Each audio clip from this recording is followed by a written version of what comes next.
और बड़ी खबर आपको बता दें, असदुद्दीन ओवैसी का बयान आपको दिखाते हैं। असदुद्दीन ओवैसी ने पटना में विपक्षी दलों की बैठक पर निशाना साधा है।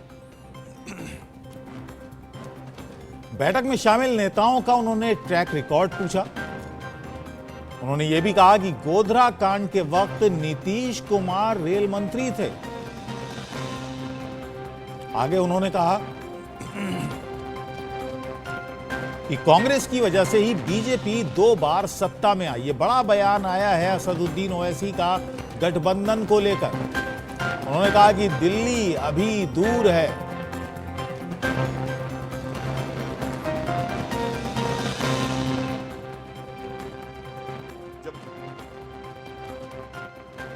नहीं, देखिए, हमको तो उसमें बुलाया नहीं गया है। इसलिए नहीं बुलाया गया है क्योंकि नंबर 1 बात यह है कि हम सच्चाई को बयान कर देंगे। दूसरी बात यह है कि उस मीटिंग में शिवसेना है। शिवसेना सेकुलर हो गई है क्या? उस मीटिंग में दिल्ली के मुख्यमंत्री हैं। उनकी पार्टी ने तो आर्टिकल 370 के निकालने को, जो मेरी नजर में कॉन्स्टिट्यूशनल ब्रीच था, उसका सपोर्ट किया बीजेपी को। उस मीटिंग में नीतीश कुमार है, जो एनडीए बीजेपी से मिलकर पहले मुख्यमंत्री बने, चीफ मिनिस्टर बने, फिर गठबंधन बनाया, उसके बाद फिर कूद गए बीजेपी में।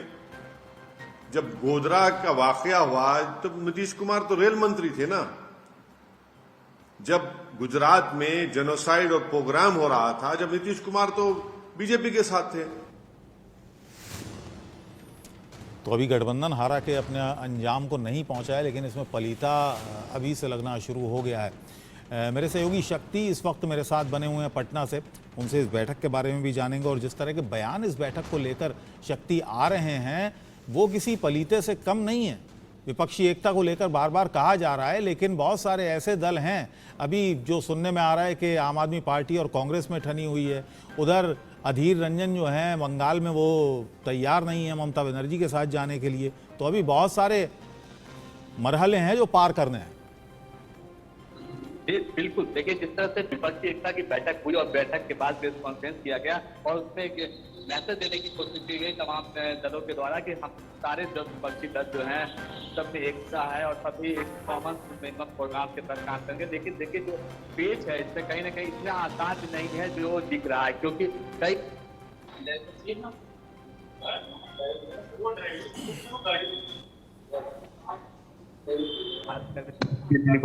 केजरीवाल नाराज हो गए कहीं और हैं, और उनकी पार्टी ने कहा सबसे पहले जो है इस बैठक में अध्यादेश को लेकर चर्चा होनी चाहिए, लेकिन उस लेकर चर्चा नहीं हुई।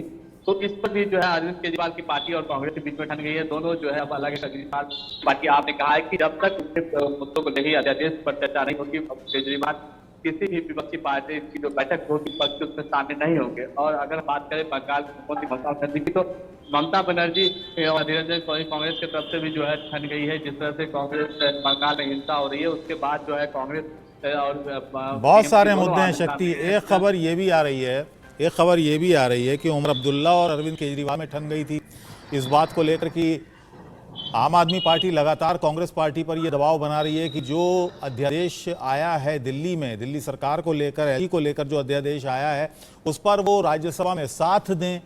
लेकिन बताया गया कि 370 पर साथ नहीं दिया था, कश्मीर में 370 हटाई गई। वही बात कह रहे हैं कि ब्रीच ऑफ कॉन्स्टिट्यूशन था, जो ओवैसी ने कहा कि उस पर साथ नहीं दिया आम आदमी पार्टी ने। अब आप कैसे उम्मीद कर रहे हैं कि दूसरी पार्टी जो आपके अगेंस्ट जो कानून बन रहा है या अध्यादेश आया उस पर आपका साथ दें?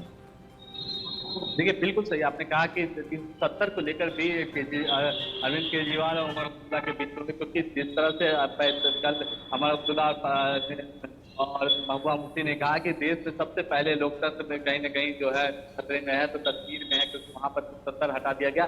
इसको लेकर भी जो है और महबूबा मुफ्ती ने कहा कि सबसे उस पर ध्यान देना चाहिए। तो कहीं न कहीं जिस तरह से 70 को लेकर भी जो है कल जो विपक्ष की बैठक हुई उसमें और अध्यादेश दोनों को लेकर जो है विपक्ष में कहीं न कहीं कई पार्टियों, खास करके अरविंद केजरीवाल और कांग्रेस के बीच में इसको लेकर जो है मतभेद हो गया और इसमें कहीं न कहीं के बाद भी जो अरविंद केजरीवाल नाराज हो गए और प्रेस कॉन्फ्रेंस जो देखिए विपक्ष की बैठक हुई थी और बैठक के बाद ये तय हुआ था कि तमाम पार्टियों का एक संयुक्त प्रेस कॉन्फ्रेंस भी होगा, लेकिन उस प्रेस कॉन्फ्रेंस से पहले ही अरविंद केजरीवाल जा चुके थे। और आपको ये भी पता है कि जो प्रेस कॉन्फ्रेंस में जितने तमाम नेता थे विपक्षी, सबके नेम प्लेट लगे हुए थे कुर्सी के सामने, लेकिन अरविंद केजरीवाल का कहीं भी ना name plate press conference hall में नहीं था। तो साफ था कि अरविंद केजरीवाल ने विपक्षी जो एकता की बैठक हुई उससे अरविंद केजरीवाल ने अपने आप को अलग कर रखा है। अरविंद केजरीवाल का अपना एजेंडा है, वो चाहते हैं कि सबसे पहले उनकी पार्टी के बारे में जो है विपक्ष सोचे और उस पर से बात हो।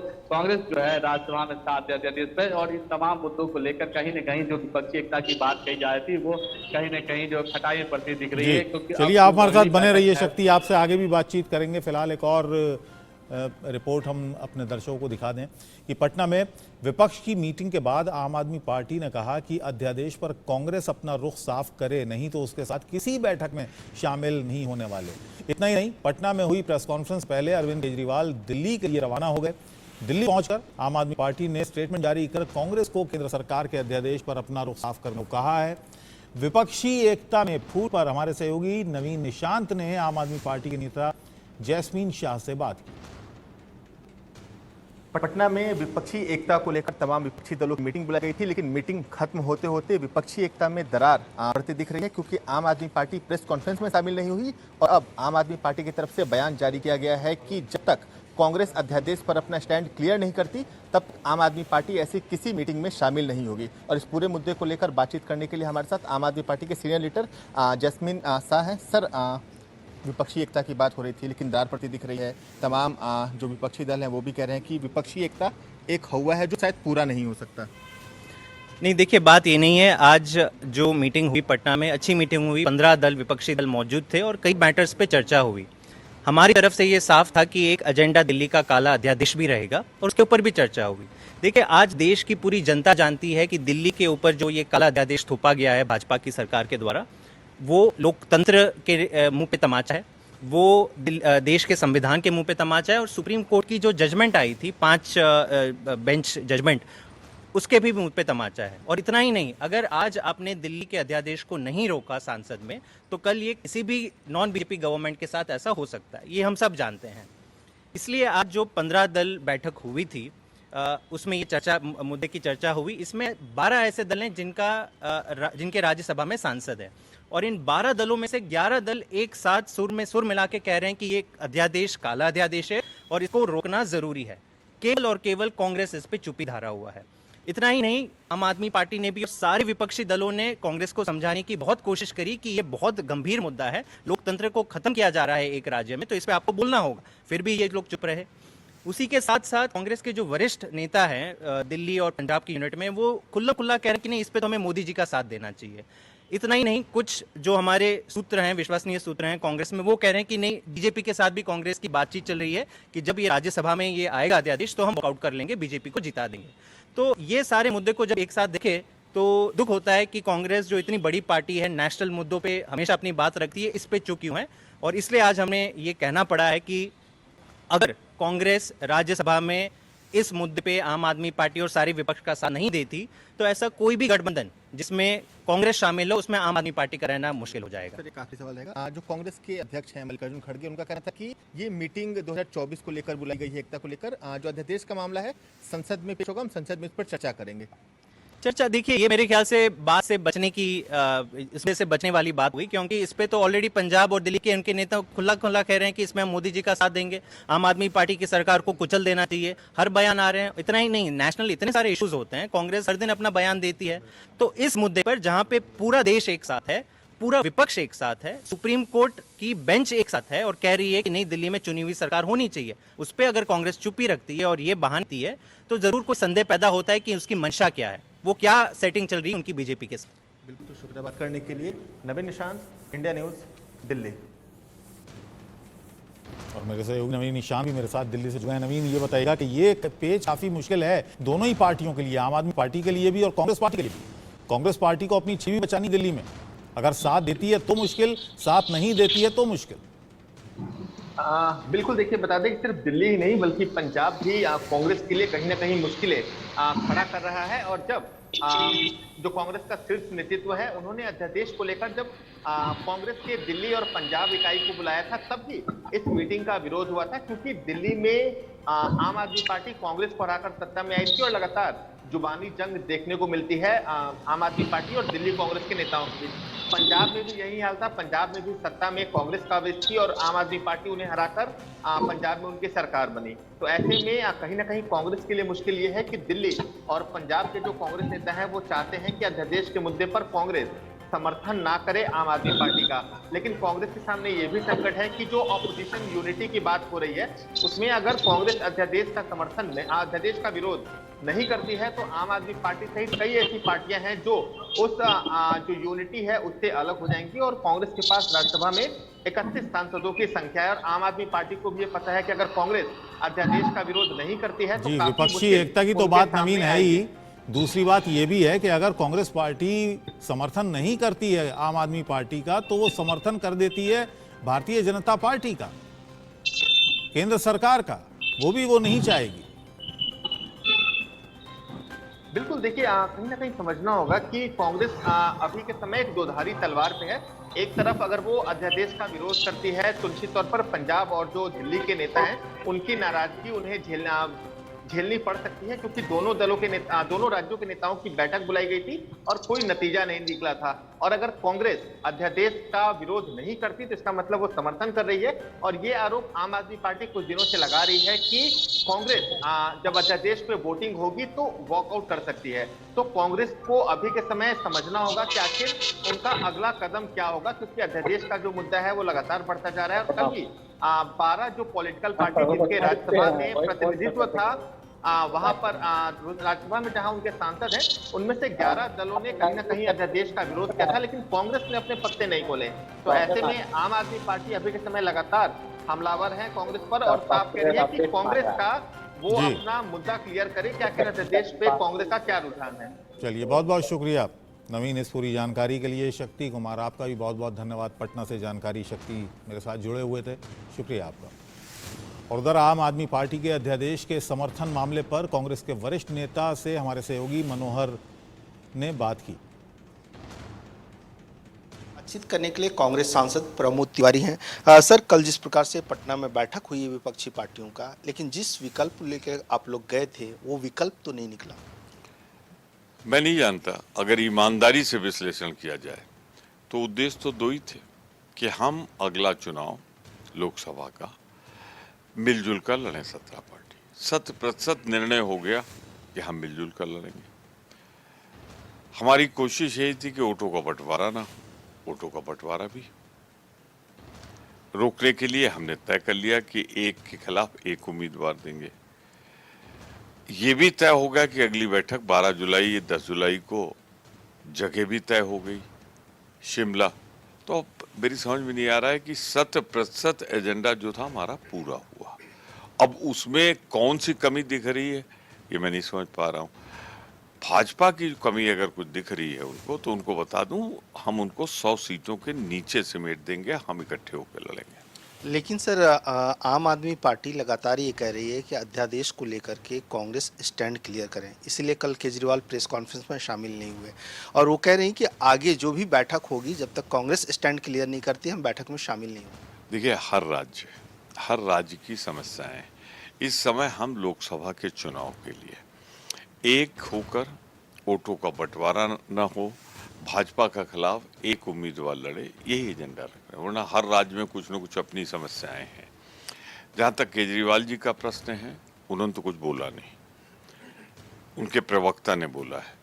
और इस विषय पर जो हमारे भारतीय राष्ट्रीय कांग्रेस के अध्यक्ष हैं, जिनका 52 साल का अनुभव है संसदीय, जो वरिष्ठतम नेता हैं, उन्होंने साफ कर दिया है कि हमारे यहाँ जो कोई विषय आता है तो एक लोकतांत्रिक व्यवस्था में हम उस मुद्दे पे निकालते हैं।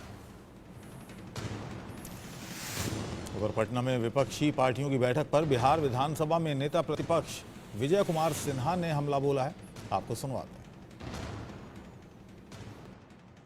देखिए, ये पहले से ही अनुमान था, जब नीयत में खोट हो तो नीति कभी सफल नहीं होती है।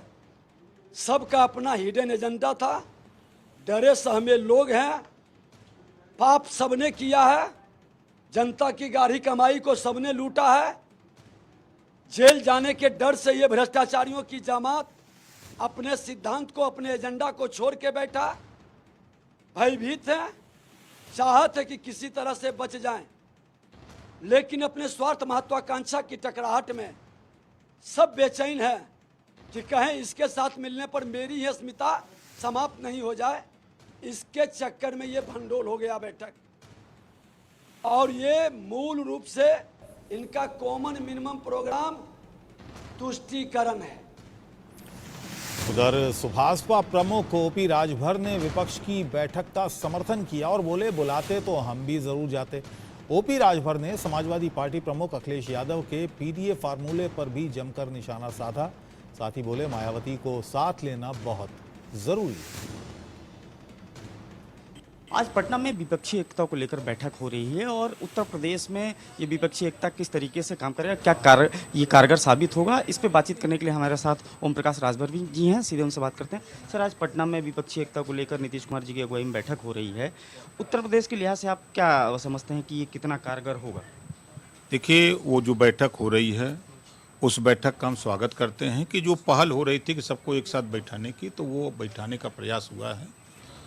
जो नीतीश जी की पहल थी वो सार्थकता की ओर बढ़ रही है। और जहाँ तक यूपी का सवाल है, देखिए यूपी ही नहीं, राष्ट्रीय स्तर पे विपक्षी एकता में मायावती जी को साथ लेना चाहिए, सोनिया जी को साथ लेना चाहिए, आरएलडी को भी साथ लेना चाहिए, सुभाषपा को भी साथ लेना चाहिए। यूपी में 80 लोकसभा सीटें हैं।